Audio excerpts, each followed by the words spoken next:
Yo les gars, on se retrouve aujourd'hui pour une nouvelle vidéo. Aujourd'hui on s'intéresse à Dinosaur, étant donné qu'il y a eu Unixis qui est sorti dans la dernière extension Duelist Nexus et que j'avais pas fait de mise à jour quand il y a eu Wild Survivors, donc une autre extension, il y a eu un petit peu de support pour Dinosaur aussi. Donc ce qu'on va faire aujourd'hui, on va survoler un petit peu les ratios qu'on a dans un deck un peu classique Dinosaur. On va un petit peu plus se pencher du coup sur les nouvelles cartes et ce qu'elles font et pourquoi elles sont intéressantes et jouées. Et derrière je vous montrerai deux petits combos avec ces nouvelles cartes. Donc voilà, on est parti pour le main deck. On arrive du coup sur une decklist un petit peu classique de dinosaures actuellement. Ce qu'on va faire, c'est qu'on va voir un petit peu les ratios qui n'ont pas forcément changé, mais pour expliquer pourquoi ils sont quand même dans le deck. Et ensuite, on passera aux nouvelles cartes. Donc, comme on peut voir, on a déjà 3 OV, donc ça bouge pas. Meilleure carte du deck à piocher, donc ça ne bouge pas. Ensuite, on voit aussi qu'il y a 3 bébés Cerazor plus 2 petits. Donc là, le principe vraiment de dinosaures, actuellement en tout cas, c'est que tout ce qui est bébé Cerazor et petit Pteranodon, quand ils sont détruits, ils vont pouvoir spé. Donc baby, ça va être des monstres dinosaures de level 4 ou moins, et petite, ça va être de level 4 ou plus. Ce principe dans Dinosaur, c'est vraiment que ce n'est pas limité par tour. Donc en gros, on va les détruire à peu près, franchement, 5-6 fois dans le tour, pour à chaque fois réinvoquer, profiter de l'effet où on a détruit, et ainsi de suite. C'est un petit peu la mécanique de Dinosaur, c'est vraiment de détruire plein de fois ces monstres-là pour créer un board, ou alors en tant que second, pour créer assez de ressources pour battre l'adversaire. Ensuite, on va jouer qu'un seul Divernosaur parce que c'est limité à 1. Toujours aussi pratique, ça nous protège de tous les effets activés, donc Nibiru, etc. Seulement pour nos monstres dinosaures, faut pas l'oublier parce que maintenant on joue d'autres choses, surtout en extra deck ou les scraps, etc. On peut quand même se prendre des nips sur certains trucs. Mais toujours x1 parce que c'est trop fort. Elle, ce qu'elle fait, c'est que quand elle est dans le cimetière, on peut la bannir et invoquer un monstre niveau 1 pour la plupart des cas. Donc c'est pour ça qu'on va jouer 2 Archosaures juste ici, niveau 1. Archosaur, son effet, c'est que quand il arrive, on peut détruire un monstre dinosaure et aller chercher une pilule. Donc c'est là que je vous dis que l'effet de détruire, ça va à chaque fois revenir dans ce deck-là. Donc on va activer l'effet d'Archosaur. Dans le meilleur des cas, péter ou un petit Pteranodon ou un bébé. Et derrière, on va tuto notre pilule qu'on va jouer aussi x2. Principe de pilule, on bannit un monstre dinosaure, un monstre non dinosaure depuis notre cimetière, et on invoque spé un gros dino de plus de niveau 7, de level 7 ou plus, et en général, la plupart du temps, ce sera notre Tyranno qui est juste ici, qui est level 1 million et qui fait beaucoup de dégâts, et en plus qui tape tous les monstres sur le terrain de l'adversaire. Donc c'est un petit peu notre boss monster. Au niveau des autres monstres qu'on va jouer x1, on va toujours avoir un Dogoran parce qu'il est tutorisable, vu que c'est un dinosaure et que ça fait toujours plaisir d'avoir un kaiju, surtout quand par exemple vous tombez contre du Kashtira. Si vous bannit, c'est un petit peu compliqué de jouer dans Dinosaur. Un Pancra parce que c'est toujours une spé gratos, ça vous permet de péter des choses, en plus en effet rapide, ça met la pression, c'est toujours fort. Pareil pour Rex, qu'on va prendre surtout parce que quand il est banni, il revient, donc c'est un monstre qui est assez pratique, surtout qu'on bannit souvent avec ou notre pilule, ou si on a par exemple notre Tyranno en main, donc c'est une bonne carte. On arrive maintenant aux scraps, donc qui sont joués dans certains decks dinosaures. Donc pour ce faire, on va jouer 2 raptors ou 3 raptors plus une chimera et wyvern dans l'extra deck. Qu'est-ce que ça fait cette engine là? En gros, vous allez rajouter ce peu de cartes dans votre deck et derrière ça va créer beaucoup plus de negate sur votre terrain et en gros ça va vous permettre vraiment d'étendre vos combos contrairement à si vous ne le jouez pas. Problème de ce côté-là, c'est que vous allez rentrer des cartes, donc comme tous les scraps là, sont pas forcément des cartes super utiles à toucher, surtout en tant que second. Donc à vous de voir. Ou alors vous préférez avoir des boards beaucoup plus forts tour 1, mais derrière vous risquez aussi de brick avec ce genre de cartes. Ou alors vous les jouez pas, vous avez des boards qui sont légèrement moins forts mais qui ont quand même pas mal de negate. Mais vous avez moins de briques dans le deck et potentiellement 3 places en plus dans le deck. Je suis pas trop partisan des scraps, je l'ai jamais joué quand je jouais dinosaure, donc c'est pas trop mon délire, mais après ça reste plutôt fort et ça permet de faire des boards premiers vraiment archi énervés. Ensuite, au niveau des autres cartes qui sont jouées, on va toujours avoir un Fossil Dick qui va chercher tous les monstres dinosaures presque de notre deck, x3, donc ça aucun souci. Lost World qui nous permet de profiter des effets d'Oviraptor et qui nous protège des effets qui ciblent, donc toujours très pratique aussi. Ensuite, on va avoir des TTT, c'était surtout pour compléter le deck, après à vous de voir ce que vous avez envie de jouer. Des pots de prospérité qui sont vraiment obligatoires dans Dino, c'est pas assez stable pour ne pas jouer de pots, je trouve, donc franchement 3 pots ou 2 pots ça reste suffisant, mais ça reste obligatoire dans le deck. On arrive maintenant à nos cartes de Wild Survivor. Donc on a le premier qui est Xeno Météorus niveau 6 et qui est synthoniseur dinosaure. Au niveau de ses effets, donc si une carte est détruite par battle ou effet de carte, on va pouvoir le spé depuis notre main. Donc ça c'est déjà très intéressant, c'est une spé assez facile étant donné que nos bébés sont tout le temps détruits pendant notre tour, donc c'est vraiment pas compliqué de l'avoir sur le terrain. Et durant notre main phase, on va pouvoir détruire un monstre dinosaure depuis notre main au terrain et derrière invoquer spé un monstre dinosaure normal depuis notre main ou notre deck, mais derrière on peut plus spé de monstres de l'extra deck excepté des monstres dragons, dinosaures, serpents de mer et wyrm. Donc c'est le seul monstre qui va restrict au niveau de dinosaure, enfin un petit peu plus que dinosaure, mais qui va restrict. Donc bien faire attention quand on le fait lui que on ne peut plus accéder à certaines choses comme je sais pas des Appaloosa, des choses comme ça. Faut y faire attention. Ensuite, deuxième aspect de ce monstre-là, c'est qu'il permet d'aller chercher du coup un monstre normal dinosaure depuis notre deck. Pour la plupart des gens, ils vont jouer Frostosaurus, qu'on va jouer x1 dans le deck, qui est clairement une brique. Si vous la touchez sans votre Xeno, c'est un petit peu nul, parce qu'elle ne vous sert pas à grand-chose. En plus, elle est tutorisable super facilement. Pourquoi on va jouer Frostosaurus? Parce que vous allez l'invoquer très gratuitement avec un Météosaurus, et ensuite vous avez tout simplement accès à une X6-6, étant donné que les deux sont niveau 6. Après, c'est pas forcément obligatoire de jouer Frostosaurus. Si vous voulez par exemple jouer Megalomasher X ou d'autres monstres normaux d'autres niveaux, c'est à vous de voir. Vous pouvez préférer faire des X6-4 que des X6-6. Après, avec la nouvelle X6 qui est sortie dans Duelist Nexus, je conseille quand même de jouer Frostosaurus, du moins moi je jouerais clairement lui. On arrive sur la dernière qu'on n'a pas encore vue, c'est Ground Xeno qu'on va jouer x3, qui est vraiment super intéressante dans le deck. Elle permet d'aller chercher un dinosaure synthoniseur ou un dinosaure normal depuis notre deck à notre main et de détruire une carte dans notre main. Donc elle fait du plus de ouf dans le sens où si vous avez juste cette carte là plus un des bébés, vous allez faire votre Ground Xeno, allez tuto votre Xeno Météorus. Derrière vous, pétez votre bébé, bébé va se spé, effet de Xeno, il y a un monstre qui a été pété, du coup Xeno se spé directement, et vous pouvez commencer vos combos. Donc c'est pour ça que cette carte-là, on la joue x3. Et en plus, c'est que cette carte, quand elle est dans le cimetière, vous pouvez faire un monstre dinosaure fusion en utilisant des monstres depuis votre main ou votre terrain, et derrière, vous avez le gros monstre qui arrive sur le terrain. Au niveau de la carte fusion, on verra ça quand on est dans l'extra deck, mais ça reste encore plus intéressant. C'est pas forcément tout le temps que vous allez faire la fusion, mais ça reste très intéressant d'avoir cette possibilité-là. On arrive maintenant à l'extra deck, donc la première c'est Linkuriboh, parce que comme je vous disais, on a Archosaur dans notre deck, quand il arrive, vous pétez un et derrière vous allez chercher Pilule. Pour activer votre pilule, il faut bien un monstre non dinosaure au cimetière plus un monstre dinosaure, donc c'est là qu'intervient ces deux monstres-là. En gros, vous allez invoquer votre Archosaur, vous l'envoyez au cimetière, vous faites votre Linkuriboh, et ensuite vous envoyez Linkuriboh au cimetière pour faire Secure Gardna, et du coup vous avez bien votre Linkuriboh au cimetière qui n'est pas dinosaure. Donc en gros, elle vous permet...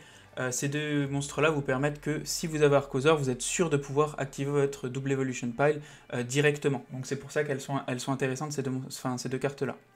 Ensuite on va jouer un Pantestac parce qu'on met notre Tyranno en dessous, il lui fait des dégâts perçants. Ensuite on tape, donc ça c'est très intéressant. Les Classico Phoenix Unicorn Access Code pour finir les games. Au niveau des X6-4, on a Dugares qui est intéressante parce qu'elle permet ou de faire des ETK, ou de recycler, ou de réinvoquer du Grave, donc très intéressante dans ce deck et très facile d'accès. Bagooska, c'est plutôt quand c'est un petit peu la merde qu'on va faire un Bagooska et qu'on va prier pour que l'adversaire ne le passe pas. Ensuite, on a aussi Dweller qui est possible à invoquer pour empêcher les monstres du cimetière de l'adversaire. On a le nouveau Grenosaurus Giga Canon qui est sorti dans la dernière extension. Donc ce monstre-là, quand un monstre dinosaure détruit par battle et envoyé aussi, détruit un monstre et l'envoie au cimetière, on va pouvoir détacher un matériel de cette carte, infliger 1000. Derrière cette carte elle gagne 1000 d'attaque. Si ce monstre invoqué par Xyz est détruit, on va pouvoir target une carte sur le terrain, la détruire. Si on le fait, on inflige 1000. Clairement c'est pas une mauvaise carte, mais avec tout l'extra deck qu'on a dans Dinosaur actuellement, je la préconise pas parce qu'elle est pas ultra intéressante. Et faire des dégâts plus OTK, franchement on a déjà largement ce qu'il faut dans Dinosaur de base.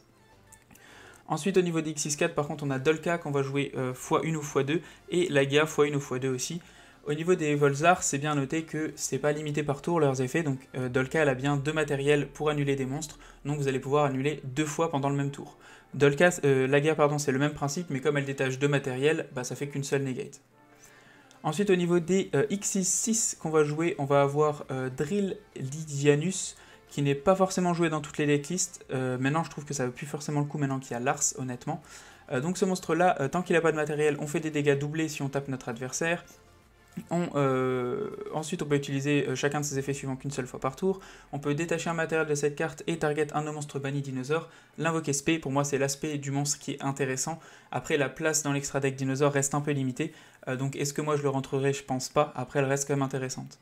Au niveau de son second effet, c'est que si cette carte est détruite, on va pouvoir shuffle un monstre normal dinosaure depuis notre cimetière dans le deck et la réinvoquer spé. Étant donné que notre fusion a le même effet, mais qu'elle va se respé elle et qu'elle est un petit peu plus intéressante, je pencherai plutôt pour jouer la fusion et pas trop jouer ce monstre-là. Après, tout dépend, ça reste quand même une bonne carte, c'est juste que personnellement, je la vois pas forcément prioritaire dans le deck. Au niveau de l'autre Xyz 6, on va avoir Evolzar Soldat, donc lui, deux monstres de dinosaures de niveau 6, donc ne peut pas être détruit par effet de carte tant qu'elle a du matériel, et quand notre adversaire invoque spé un monstre, on va pouvoir détacher un matériel de cette carte, détruire le monstre. Comme ça, un Evolzar, c'est bien, pas limité par tour, vous pouvez le faire 2 fois durant le même tour, donc ça reste une très bonne carte, surtout contre certains decks.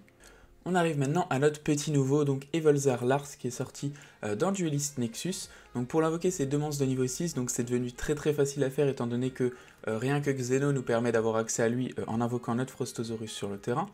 Au niveau de ses effets, donc tant que cette carte a du matériel, notre adversaire ne veut pas la target avec des effets de monstres, donc plutôt pratique. Deuxième effet, c'est que quand notre adversaire active une carte ou un effet rapide, on va pouvoir détacher 2 matériels de cette carte ou un seul matériel si cette carte est seulement équipée de monstres reptiles et de dinosaures, et target une carte sur le terrain de l'adversaire, annuler ses effets jusqu'à la fin du tour. Son effet est vraiment bon dans le sens où ça fait 2 negates qui sont un petit peu différentes que nos negates habituelles, comme une baronne de fleurs ou quoi, vu qu'on peut target une carte sur le terrain et l'annuler.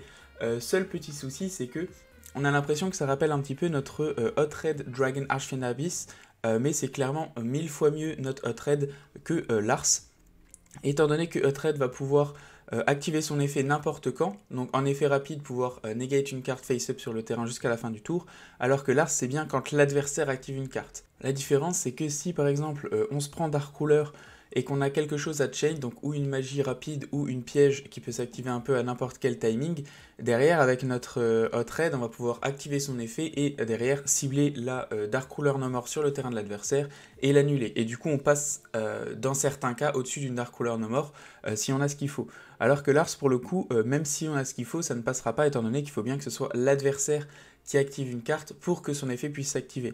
La seule possibilité, c'est vraiment que vous jouiez contre quelqu'un qui ne connaît pas forcément. Vous allez prendre Dark Ruler, derrière vous activez votre piège, votre adversaire réactive un effet, et là à ce moment-là, vous pouvez détacher un de Lars et annuler Dark Ruler.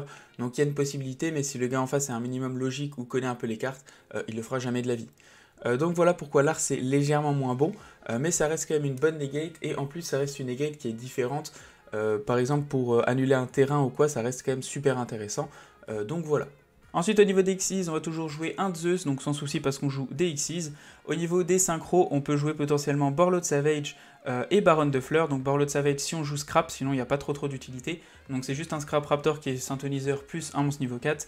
Et pour faire notre Baronne, ça va être aussi Scrap plus un monstre de niveau 6, étant donné que Xeno nous restricte, donc bien faire attention de faire son effet après avoir fait un de ces monstres-là si on veut les faire. Ensuite, au niveau de la fusion, du coup, c'est Transdosaurus Gigantosaurus. Donc lui, c'est un niveau 1 million. C'est le monstre qui est sorti aussi en même temps que Xeno. Donc au niveau de son effet, donc pour l'invoquer, c'est un monstre dinosaure plus un monstre normal. Donc c'est assez facile. Et comme je vous disais, on le fait avec la magie quand elle est dans le cimetière. Son effet, c'est que si cette carte est spé, on va pouvoir target un monstre dinosaure dans notre cimetière, l'ajouter à notre main. Donc ça nous fait recycler. Et ensuite, je vais passer un petit peu parce que c'est un petit peu mal fait, c'est que si cette carte du coup est détruite, on va pouvoir shuffle un monstre normal depuis notre cimetière dans le deck et la réinvoquer spé. Si ce monstre il a été réinvoqué spé, quand on fait le premier effet, on va pouvoir ajouter le monstre bien à la main et derrière on va pouvoir détruire 2 cartes, une depuis notre main ou terrain et une sur le terrain de l'adversaire. Donc dans le premier cas, quand on l'invoque la première fois, en général on va recycler un Oviraptor. Et dans la deuxième fois, si on l'invoque du cimetière, on va potentiellement plus peut-être prendre un bébé pour ensuite le détruire avec notre effet et pouvoir respé derrière. Donc voilà, cette carte est aussi intéressante, mais c'est pas forcément la carte que vous sortez toutes les games non plus, parce que vous devez prendre des ressources depuis votre terrain ou depuis votre main. C'est pas genre comme si vous les bannissez depuis le cimetière en mode vraiment bonus. Et bah écoute, je vous retrouve directement pour 2 petits combos avec Dinosaur. À tout de suite. On est du coup sur le premier combo, donc pour ce faire il va nous falloir Grand Xeno et il va nous falloir un Baby Sarosaurus. Donc je vais aller le chercher, on prend un Baby. Ensuite on va activer Xeno juste ici, on va pouvoir aller chercher notre Xenometeorus et on va pouvoir détruire notre premier Baby juste ici. Ensuite on active l'effet de Baby qui est premier et on va réactiver l'effet de Xeno qui proc vu qu'il y a une carte qui a été détruite. Ensuite on va spé à ce moment là notre Diverno, donc au niveau de ce combo là c'est un combo qui est un peu simple où on finit avec 3 negates, mais ça nous permet de nous protéger des nibs plutôt que de faire un combo où je vous montre 7 negates mais vous prenez une end trap et c'est finito. Donc là je vais invoquer mon Divernosaur, ensuite je vais pouvoir faire ma Baronne de Fleurs, donc je le fais directement Baronne de Fleurs parce que si je fais l'effet de mon Xeno derrière je suis restrict et je pourrais plus l'invoquer. Ensuite, je vais pouvoir faire l'effet de mon Divernosaur dans le cimetière, bannir 2 avec mon bébé Cerasor, et je spé un bébé. Je peux spé les deux à ce niveau-là, donc il n'y a pas de souci. Ensuite, j'active l'effet de Baronne de Fleurs, je détruis mon petit Pteranodon, et derrière, je vais invoquer un Oviraptor, juste ici. Ensuite, je vais activer l'effet d'Oviraptor, je vais aller chercher un autre bébé Cerasaurus depuis mon deck et l'ajouter à ma main. J'ai toujours pas invoqué Norm, donc je vais pouvoir invoquer Norm, mon baby. Au niveau de ce moment-là, normalement, on fait des trucs pour invoquer des babies, etc. Mais là, on n'a pas forcément besoin, donc on va détruire notre baby, réinvoquer un Xeno sur le terrain. Derrière, on va activer l'effet de baby dans le cimetière. On va pas forcément chain parce qu'on n'a pas envie d'annuler nos effets. Et on va reprendre encore une fois un baby pour le coup. Est-ce qu'on prend un petit? Ça ne change rien. On va prendre un petit pour garder un baby dans le deck. Ensuite, on va activer l'effet de Xeno. On va pouvoir détruire le baby là, invoquer notre Frostosaurus sur le terrain. Et on va pouvoir aussi activer l'effet de baby, aller chercher notre Rex. Et là, du coup, on va pouvoir faire nos Xyz. Donc, on a la possibilité de faire Lars avec E2, ce que je conseille fortement. Donc, on va faire Lars juste ici. Et derrière, bien faire attention aussi avec E2, on peut faire une X4, donc ou Lagia ou Dolka. Dans le principe, on ne sait pas contre quoi on joue, donc on va faire notre Dolka juste ici. Au final, on a bien une negate avec Baron, deux negate avec Dolka, deux negate avec Lars, plus bon là, il y a des entraps. Donc clairement, ça reste un très bon combo et il n'y a pas forcément besoin de jouer énormément de trucs dans le deck pour avoir accès à ça. Donc c'est ce que je conseille et en plus vous êtes secure par rapport à au moins une entrap. Donc c'est quand même Gucci, on va pas se mentir. On arrive maintenant au second combo, donc pour ce faire on a besoin d'un Oviraptor et d'un Baby Cerasaurus. Donc on va commencer par invoquer notre Oviraptor, aller chercher notre Diverno, on va l'ajouter à notre main. Donc là on va activer l'effet de Diverno, ce qui va ensuite nous protéger seulement nos monstres dinosaures, faut pas l'oublier, des effets activés, donc comme Nibiru. Ensuite on va activer son effet, on va pouvoir aller chercher notre Archosaur, activer l'effet d'Archosaur sur le terrain, détruire notre bébé, et aller chercher notre pilule. Ensuite, notre bébé va activer son effet. On doit bien aller chercher un petit pour ensuite aller chercher notre Xeno. Donc on va activer ensuite l'effet de notre Oviraptor, envoyer celui-ci au cimetière et récupérer l'autre. On va activer l'effet de petit dans le cimetière, invoquer notre Xeno juste ici. Ensuite, on va pouvoir faire les lignes que je vous disais tout à l'heure. Donc on fait une ligne Kuribo, puis ensuite on va faire notre Secure pour qu'on puisse utiliser notre ligne Kuribo dans le cimetière pour notre pilule. Ensuite, là, on a tout ce qu'il faut, donc on va juste faire l'effet de Xeno, on va pouvoir péter le bébé, on va invoquer notre Frostosaurus juste ici, et on va faire l'effet de bébé pour invoquer notre Rex le géant. Ensuite, on va pouvoir commencer directement par Dolka, donc moi je vais partir plus sur Dolka, pourquoi? Parce que si vous faites un autre monstre maintenant, bah, l'adversaire va pouvoir potentiellement le Nibiru, par exemple si là je fais Lars en premier, vu qu'ils sont de type dragon, bah, ils prennent Nibiru, donc il faut bien faire attention à ça, et faire votre Dolka en premier, parce que là, si il active Nibiru, vous faites l'effet, et vous annulez, vous détruisez, il n'y a aucun souci. Si vous faites Lars en premier, bah, vous allez vous faire avoir au moins Lars au cimetière, et vous aurez plus que Dolka en tant que negate, donc c'est moins ouf. Ensuite, donc là, on va pouvoir faire Lars en deuxième, avec ces deux monstres-là. Et pour finir, on va pouvoir faire notre pilule. Comme je vous disais, on va utiliser notre Archosaur et notre Link Kuribo, et on va pouvoir invoquer un Tyranno. Et notre Tyranno arrive sur le terrain. Donc là, on a bien 2 negates de monstres, plus 2 negates en tant que target sur le terrain, plus on va pouvoir mettre face down les monstres de l'adversaire. Au niveau de mon bilan de dino post-carte, du coup de Wild Survivor, plus du Duelist Nexus, franchement, je trouve ça vraiment cool. Le deck est vraiment sympa. On a rajouté une brique qui est Frostosaurus, mais pour rajouter plein de possibilités en plus avec Xeno. Donc je trouve ça vraiment cool. Je suis très fan aussi de Lars. Je suis un petit peu moins fan de la fusion, clairement. Je la trouve un petit peu moins bonne. Mais on a pas mal de possibilités en plus et un peu plus de negate avec moins de ressources dans le deck. Donc ça, je trouve ça vraiment, vraiment cool. Et en tant que deuxième, c'est pas mauvais non plus. Donc c'est ça que j'aime bien aussi. Donc pourquoi pas. Voilà pour mon bilan, merci d'avoir regardé, n'hésitez pas si j'ai oublié des choses ou si vous voulez rajouter des choses sur le deck, j'ai peut-être fait des bêtises. Merci d'avoir regardé, abonnez-vous et ciao.